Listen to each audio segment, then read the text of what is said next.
Assalamualaikum warahmatullahi wabarakatuh. Perkenalkan, nama saya Muizatul Laili dari Prodi Ekonomi Syariah kelas B. Di sini saya akan menjelaskan artikel saya tentang Basnas yang berjudul Pengelolaan Basnas terhadap Kemakmuran Masyarakat. Sebelum membahas terlebih lanjut, apakah kalian tahu apa itu kepanjangan dari Basnas? Basnas adalah Badan Amil Zakat Nasional. Badan Amil Zakat adalah lembaga pengelolaan zakat yang didirikan oleh pemerintah atas usul Kementerian Agama dan disetujui oleh Presiden. Badan Amil Zakat terdiri dari Badan Amil Zakat Nasional, Badan Amil Zakat Provinsi, dan Badan Amil Zakat Kabupaten atau Kota. Setelah mengetahui apa itu kepanjangan dari Basnas dan beberapa lainnya, sekarang kita akan membahas lebih lanjut fungsi dari Badan Amil Zakat dan lain sebagainya. Fungsi dari adanya Basnas yaitu dimulai dari perencanaan, pelaksanaan, pengendalian pengumpulan, dan pelaporan pertanggungjawaban atas pelaksanaan pengelolaan zakat secara tertulis yang dilaporkan kepada Presiden yang melalui Menteri Agama dan Dewan Perwakilan Rakyat Republik Indonesia yang paling sedikit sekali dalam 1 tahun. Di sini Basnas tidak mengurus semuanya sendirian. Nah, untuk membantu Basnas dalam pelaksanaan pengumpulan, pendistribusian, dan pendayagunaan zakat, masyarakat dapat membentuk LAS. Apa itu LAS? LAS adalah Lembaga Amil Zakat. Nah, Lembaga Amil Zakat juga didefinisikan sebagai institusi pengelolaan zakat yang sepenuhnya dibentuk oleh masyarakat yang bergerak dalam bidang sosial, kemaslahatan umat, dan lain sebagainya. Lembaga Amil Zakat ini juga dibina dan dilindungi oleh pemerintah. Zakat dapat didistribusikan kepada mustahik sesuai dengan syariat Islam, yang termasuk mustahik berdasarkan Quran Surat At-Taubah ayat 60, yaitu pertama, orang fakir miskin, kedua, pengurus-pengurus zakat, ketiga, para mu'alaf atau orang yang baru masuk Islam, empat, budak, lima, worim, enam, sabilah, orang yang berjuang di jalan Allah, 7. Ibnu Sabil, orang yang kehabisan bekal, dan 8. Anak yatim. Lalu, bagaimana dengan pembiayaan?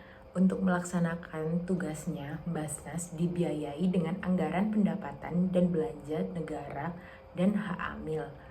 Adapun Basnas Provinsi dan Basnas Kabupaten atau Kota dengan anggaran dan pendapatan belanja daerah dan hak amil, serta dapat dibiayai dengan anggaran dan pendapatan belanja negara. Lalu adapun tujuan zakat dan dampaknya dalam kehidupan masyarakat, yaitu sebagai berikut. Yang pertama, zakat dan tanggung jawab sosial. Dr. Andes Yusuf Kodrawi memandang bahwa zakat sebagai identitas sosial, yaitu menolong orang lemah seperti fakir miskin, Ibnu Sabil, orang berutang, menolong mereka meskipun bersifat pribadi akan tetapi memiliki dampak sosial. Yang kedua, yaitu zakat dari segi ekonominya. Menurut beliau, dapat mengentas kemiskinan dan menumbuh kembangkan jiwa kewirausahaan, terutama untuk zakat produktif. Yang ketiga, zakat dan tegaknya jiwa umat mempunyai dampak dalam menegakkan akhlak yang mulia yang diikuti dan dilaksanakan oleh umat Islam, serta dibangun akan kesadarannya dan kepribadiannya. Lalu, adapun jenis harta yang menjadi sumber zakat yang dikemukakan terperinci dalam Al-Quran dan hadis. Menurut sebagian ulama, pada dasarnya ada 4 jenis, yaitu pertama, tanam-tanaman dan buah-buahan, kedua, hewan ternak, ketiga, emas dan perak, serta keempat, harta perdagangan. Lalu bagaimana pada zaman Rasulullah? Nah, pada zaman Rasulullah, harta yang ditetapkan menjadi objek zakat yaitu pertama, emas dan perak, kedua, tumbuh-tumbuhan tertentu seperti gandum, kurma, jelai, dan anggur. Ketiga, hewan ternak tertentu seperti unta, biri-biri, domba, dan sapi. Yang keempat, harta perdagangan, tijaroh. Sedangkan yang kelima, harta kekayaan yang ditemukan dalam perut bumi, rikas. Tetapi juga ada para ulama yang mengatakan bahwa harta yang wajib dikeluarkan adalah emas dan perak, atau nama lainnya yaitu nukut. barang tambang, dan temuan, harta perdagangan, tanaman, dan buah-buahan, hewan atau binatang ternak. Lalu, apa saja pengeluaran zakat di Indonesia? Nah, di Indonesia pengeluaran zakat diatur dalam Undang-Undang Nomor 38 Tahun 1999 tentang pengelolaan zakat serta peraturan pelaksanaannya sesuai keputusan Menteri Agama Republik Indonesia Nomor 581 Tahun 1999. Pemerintah wajib memberi perlindungan, pembinaan, dan pelayanan kepada para muzaki, mustahik, dan amil zakat. Pada saat ini terdapat dua badan yang diakui oleh pemerintah dalam pengelolaan zakat. Apa saja dua badan yang diakui oleh pemerintah tersebut? Yaitu BAS dan LAS. BAS adalah Badan Amil Zakat, sedangkan LAS adalah Lembaga Amil Zakat. Pendayagunaan hasil pengumpulan zakat untuk usaha yang produktif dilakukan berdasarkan persyaratan sebagai berikut. Yang pertama, apabila pendayagunaan zakat sudah terpenuhi dan ternyata masih ada kelebihannya. Lalu yang kedua, terdapat usaha-usaha nyata yang berpeluang menguntungkan.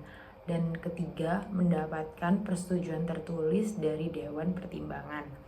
Nah, pada saat ini masyarakat melalui berbagai lembaga kemasyarakatan seperti MUI, BAS, dan LAS mengupayakan agar dilakukan revisi terhadap Undang-Undang Nomor 38, di mana dua poin penting dalam revisi tersebut adalah pembenahan kelembagaan zakat agar lebih terkoordinir dengan baik, agar pembayaran zakat dapat dijadikan sebagai pengurangan pajak sehingga penerimaan zakat lebih besar dan pengelolaannya memberi efek pemberdayaan yang maksimal kepada mustahik Indonesia. Nah, kita sebagai orang muslim wajib banget nih untuk membayar zakat karena dalam harta kita terdapat hak orang miskin dan zakat yang kita bayarkan merupakan bukti ketaatan kita kepada Allah Subhanahu wa taala.